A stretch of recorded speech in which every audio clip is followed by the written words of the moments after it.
আসসালামু আলাইকুম রহমতুল্লাহি বারাকাতুহু। আজকে আমি গোটা ভারতবর্ষের জনগণদের উদ্দেশ্যে কয়েকটি কথা তুলে ধরার চেষ্টা করছি। বিশেষ করে বর্তমানে আমাদের পশ্চিমবঙ্গে যে এসআইআর চালু হয়ে গিয়েছে, এই এসআইআর এর বিষয় নিয়ে কয়েকটি কথা আমি আপনাদের কাছে বলছি। আপনারা কেউ এই বিষয় নিয়ে ভয় পাবেন না।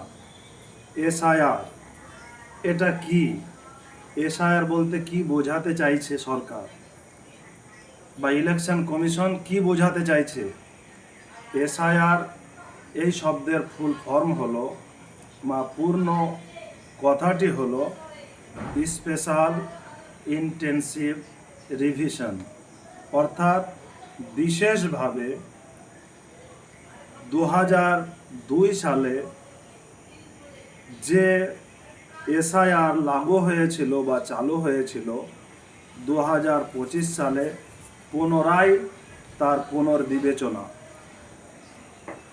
এই পুনর্বিবেচনা করার মূল উদ্দেশ্য হচ্ছে 2025 সালের ভোটার তালিকায় এমন কিছু ভুয়ো ভোটার বা এমন কিছু মৃত ব্যক্তি যারা এই পৃথিবীতে নাই, ছেড়ে চলে গিয়েছে, তাদের নাম রয়ে গিয়েছে।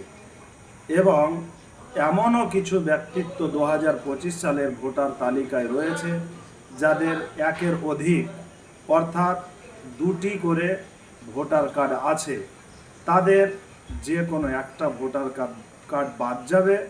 এবং যারা মৃত ব্যক্তি অথচ 2025 সালের ভোটার লিস্টে বা ভোটার তালিকায় তাদের নাম নথিভুক্ত আছে, তাদের নামটা বাদ দেওয়া। ভুয়ো ভোটারদেরকে পুনর্বিবেচনা করে ভোটার লিস্ট তালিকা থেকে চিরতরে বাদ দেওয়া, এটাই হচ্ছে এসআইআর এর মূল উদ্দেশ্য। সর্বপ্রথম এই 2025 এবং 2002 এর ভোটার তালিকায় যার নাম রয়েছে, সেই ব্যক্তির যদি 2025 সালেও নাম থেকে থাকে বা 2025 সালে ভোটার তালিকায় তার নাম রয়েছে এবং 2002 সালের ভোটার তালিকাতেও তার নাম রয়েছে, সেক্ষেত্রে এসআইআর বা এনুমেরেশন ফর্মে তাকে অন্য কোনো প্রকারের কোনো তথ্য দিতে হবে না, কোনো ডকুমেন্ট তাকে জমা করতে হবে না। শুধুমাত্র এসআইআর ফর্মটিকে সঠিকভাবে পূর্ণ করে আপনার বুথের যে বিএলও অফিসার আছেন তিনার হাতে দিতে হবে।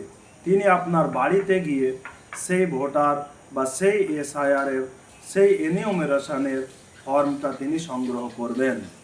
তাই যাদের 2002 এবং 2025 উভয় ভোটার তালিকায় নাম আছে, তাদের চিন্তা ভাবনা করার কোনো প্রয়োজন নেই।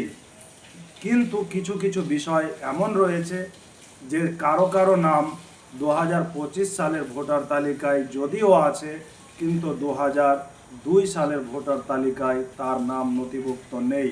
সেক্ষেত্রে কি করণীয়? সেক্ষেত্রে করণীয় হচ্ছে 2002 সালের ভোটার তালিকায় তার পিতা বা মাতা, তার দাদু বা দাদি, এদের যদি নাম থেকে থাকে, তাহলে লিঙ্কেজ হিসাবে, সংযোগ হিসাবে বাবার নামটা 2002 সালের ভোটার তালিকায় যে সিরিয়াল যে পার্ট নম্বরে আছে এবং তার যে ভোটার আই কার্ড নম্বরটি আছে, সেই নম্বরটি সংযোগ হিসাবে পুত্র বা তার কন্যা 2025 সালের ভোটার লিস্টের নামের কাছে বসিয়ে এনুমেরেশন ফর্মটা ফিল আপ করে নিজ বিএলওকে দেবেন। আর যে সমস্ত মহিলারা বৈবাহিক সূত্রে নিজের বাবার বাড়ি থেকে অন্য কোথাও চলে গিয়েছেন বা অন্য এলাকায় তার বাড়ি, স্বামীর বাড়ি, সেখানে বসবাস করছেন, ওই সমস্ত আমার মা বোনদের উদ্দেশ্যে বলছি, আপনাদেরও চিন্তা ভাবনা করার কোনো প্রকার প্রয়োজন নেই। আপনারা লিঙ্কেজ বা সংযোগ হিসাবে নিজের বাবার বাড়ির যে ভোটার তালিকা, বুথ এবং পার্ট নম্বর, সিরিয়াল নম্বর, এবং বিধানসভা নম্বর যেটা আছে সেই জায়গার 2002 সালের ভোটার লিস্ট দেখবেন। আর সেখানে আপনার বাবার ভোটার কার্ড থেকে বা আপনার বাবার ভোটার লিস্টের নামটা খুঁজে পার্ট এবং সিরিয়াল নম্বর, বিধানসভা নম্বর, এই 2025 সালে যেখানে আপনার বিবাহ হওয়ার পর নামটা ভোটার তালিকায় উঠেছে সেই জায়গায় সংযোগ হিসাবে প্রদান করবেন। তাহলে আপনার আর কোনো প্রকারের কোনো ধরনের অসুবিধা হবে না। আর এটা আমাদের সরকার এবং ইলেকশন কমিশন ভারতবর্ষের মধ্যে একটি স্বচ্ছ ভোটার তালিকা প্রকাশের উদ্দেশ্যে এই পদ্ধতি বা এই উদ্যোগ তিনারা নিয়েছেন। 2026 সালে 7ই ফেব্রুয়ারি ফাইনাল ভোটার লিস্ট পাবলিশড হবে।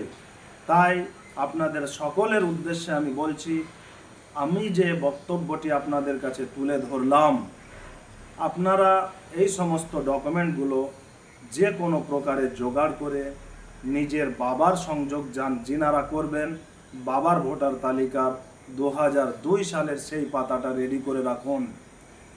আর যে সমস্ত ক্যান্ডিডেট বা যে সমস্ত ব্যক্তির নাম 2025 সালের ভোটার লিস্টে আছে বা ভোটার তালিকায় আছে, কিন্তু 2002 সালে সেই ব্যক্তির ভোটার লিস্ট বা ভোটার তালিকায় নাম নেই, 2002 সালের ভোটার তালিকায় তার বাবারও নাম নেই, 2002 সালের ভোটার তালিকায় তার মায়েরও নাম নেই, 2002 সালের ভোটার তালিকায় তার দাদুরও নাম নেই, 2002 সালের ভোটার তালিকায় তার দাদিরও নাম নেই, সেক্ষেত্রে 2025 সালে যাদের ভোটার লিস্টে নাম রয়েছে তেনাদেরকে 11টি ডকুমেন্টের মধ্যে যে কোনো একটি ডকুমেন্ট, এনিউমারেশন ফর্ম অর্থাৎ এসআইআর চালু হয়ে গিয়েছে সেই ফর্মে আপনাকে ওই ডকুমেন্টের মধ্যে একটি ডকুমেন্ট সংযোগ করে বিএলওকে জমা করতে হবে বা বিএলও আপনার কাছে জমা নেবেন। সেই ডকুমেন্টগুলির মধ্যে উল্লেখযোগ্য কয়েকটি ডকুমেন্ট আপনার সম্মুখে আমি তুলে ধরছি। নাম্বার 1, যদি সে কোনো পেনশনভোগী ব্যক্তি হয় বা রেগুলার কোনো এমপ্লয়ি বা সরকারি কর্মচারী হন, তাহলে সেক্ষেত্রে তার সেই ডকুমেন্টটি যথেষ্ট হবে। এছাড়া দ্বিতীয় নম্বর, 1987 সালের পূর্বের যদি তার নামে ব্যাংকের অ্যাকাউন্ট থেকে থাকে সেই ব্যাংকের অ্যাকাউন্ট প্রযোজ্য হবে, বা 1987 সালের পূর্বে যদি দলিল বা রেকর্ড থাকে তাহলে সেটাও প্রযোজ্য হবে। এছাড়া জন্ম সার্টিফিকেট ডকুমেন্ট হিসাবে প্রযোজ্য হবে, গ্রহণ করা হবে। তাছাড়া যদি জন্ম সার্টিফিকেট কারো না থাকে, পাসপোর্ট আপনার ডকুমেন্ট হিসাবে কাজ করবে। তো আপনাদের কাছে আমার বলার উদ্দেশ্য হচ্ছে এই এসআইআর নিয়ে কেউ বিভ্রান্তিতে পড়বেন না, কারো কথায় কান দেবেন না। এসআইআর কোনো ভারতবর্ষ থেকে যারা ভারতের একজন সত্যকারের নাগরিক তাদেরকে ভারত ছাড়ার জন্য এসআইআর করার উদ্দেশ্য নয়। এসআইআর করার মূল উদ্দেশ্য হচ্ছে ভুয়ো ভোটার যারা আছে অর্থাৎ বাতিল ভোটার যারা আছে তাদেরকে 2026-এর স্বচ্ছ ভোটার তালিকা থেকে বাদ দিয়ে দেওয়া। এটাই হচ্ছে এসআইআরের আসল উদ্দেশ্য। সবাই ভালো থাকবেন, সুস্থ থাকবেন, কেউ বিরক্তবোধ প্রকাশ করবেন না, আর পারস্পরিক কোনো অসংযতমূলক আলোচনা রাখবেন না। আসসালামু আলাইকুম ওয়া রাহমাতুল্লাহি ওয়া বারাকাতুহু।